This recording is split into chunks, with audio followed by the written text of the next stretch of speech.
Sahabat setia Gowori yang dikasihi Tuhan, Shalom, salam sehat untuk kita semua, berkah dalam.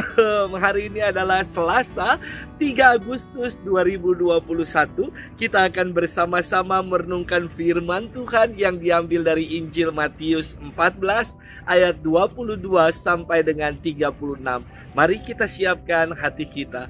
Haleluya, haleluya, haleluya. Rabi, Engkau anak Allah, Engkaulah Raja Israel. Haleluya, haleluya, haleluya. Tuhan bersamamu dan bersama rohmu. Inilah Injil Yesus Kristus menurut Santo Matius. Dimuliakanlah Tuhan. Sekali peristiwa setelah mengenyangkan orang banyak dengan roti, Yesus segera menyuruh murid-muridnya naik perahu dan mendahuluinya ke seberang, sementara ia menyuruh orang banyak pulang. Dan setelah semua orang banyak itu pergi, Yesus mendaki bukit untuk berdoa seorang diri. Ketika hari sudah malam, ia seorang diri di situ. Perahu para murid sudah beberapa mil jauhnya dari pantai dan diombang-ambingkan gelombang karena angin sakal. Kira-kira jam 3 malam datanglah Yesus kepada mereka berjalan di atas air. Melihat dia berjalan di atas air, para murid terkejut dan berseru, "Itu hantu!" Dan mereka berteriak ketakutan. Tetapi Yesus segera menyapa mereka, katanya, "Tenanglah, aku ini, jangan takut." Lalu Petrus berseru, "Tuhan, jika benar Tuhan sendiri, suruhlah aku datang kepadamu dengan berjalan di atas air." Kata Yesus, "Datanglah." Maka Petrus pun turun dari perahu dan berjalan di atas air mendapatkan Yesus. Tetapi ketika dirasakannya tiupan angin kencang, Petrus menjadi takut dan mulai tenggelam lalu berteriak, "Tuhan, tolonglah aku."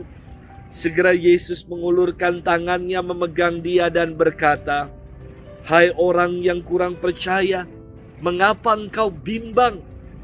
Keduanya lalu naik ke perahu dan redalah angin. Dan mereka yang ada di perahu menyembah dia, katanya, "Sungguh engkau anak Allah." Setibanya di seberang, mereka mendarat di Genesaret. Begitu Yesus dikenal oleh orang-orang setempat, mereka memberitahukannya ke seluruh daerah. Maka semua orang sakit dibawa kepadanya. Mereka memohon supaya diperkenankan menjamah jubah-jubahnya, dan semua orang yang menjamah dia menjadi sembuh. Demikianlah Injil Tuhan. Terpujilah Kristus. Sahabat setia Gowori yang dikasihi Tuhan, Shalom. Saya pernah mengalami kebimbangan di seminari menengah, yakni ketika saya memilih mau terus atau tidak. Beda tipis sama lagu Judika yang mengatakan, "Coba tanyakan lagi pada hatimu, apakah sebaiknya kita putus atau terus?" Kalau Judika bimbang, mau putus atau terus. Saya bimbang, mau kuliah sebagai awam atau tetap melanjutkan sebagai seorang calon imam.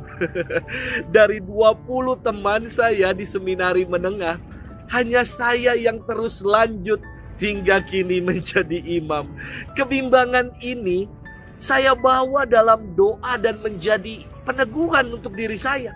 Doa memberikan kekuatan, memberikan keteguhan dan ketetapan hati untuk menjalankan apa yang Tuhan kehendaki. Sahabat setia Gowori yang dikasihi Tuhan, firman hari ini dekat sekali dengan peristiwa hidup kita.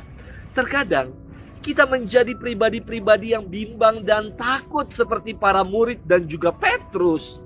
Saat angin sakal menerpa Batera, para murid takut dan bimbang akan kehadiran Tuhan yang menghampiri. Bahkan mereka mengira Tuhan yang datang itu sebagai hantu. Ini sudah takut dan bimbang tingkat tinggi yang membuat orang jadi halu dan tidak lagi mengenali Yesus sebagai gurunya. Namun, sapaan Yesus sangat meneduhkan. Ia bersabda, "Tenang, akulah ini, jangan takut." Sabda yang meneduhkan ini menjadikan Petrus dengan penuh keyakinan berkata kepada Yesus, "Tuhan, jika benar Tuhan sendiri, suruhlah aku datang kepadamu dengan berjalan di atas air." Dan Yesus berkata, "Datanglah, mari." Dan Petrus pun sungguh dia mampu berjalan di atas air. Namun ketika dirasakannya angin yang kencang, Petrus menjadi takut. Dan ia akhirnya mulai tenggelam dan berteriak, "Tuhan, tolonglah aku." Yesus mengulurkan tangannya, memegang Petrus sambil berkata, "Hai kamu orang yang kurang percaya, mengapa kamu bimbang?" Aduh, sabda ini rasanya nancep banget di dalam hati. Mengapa kita kurang percaya dan masih bimbang dalam hidup ini? Sahabat setia Gwori yang dikasihi Tuhan, badai pandemi COVID seperti angin sakal membuat kita takut dan bimbang. Kita jadi halu dan tidak menyadari penyertaan Tuhan dalam hidup. Padahal Yesus senantiasa hadir, menyertai dan berkata kepada kita, "Tenang, akulah ini, jangan takut." Maukah kita meyakini firman ini dan tidak lagi bimbang dan takut dalam hidup? Tuhan memberkati kita selalu dalam nama Bapa dan Putra dan Roh Kudus. Amin.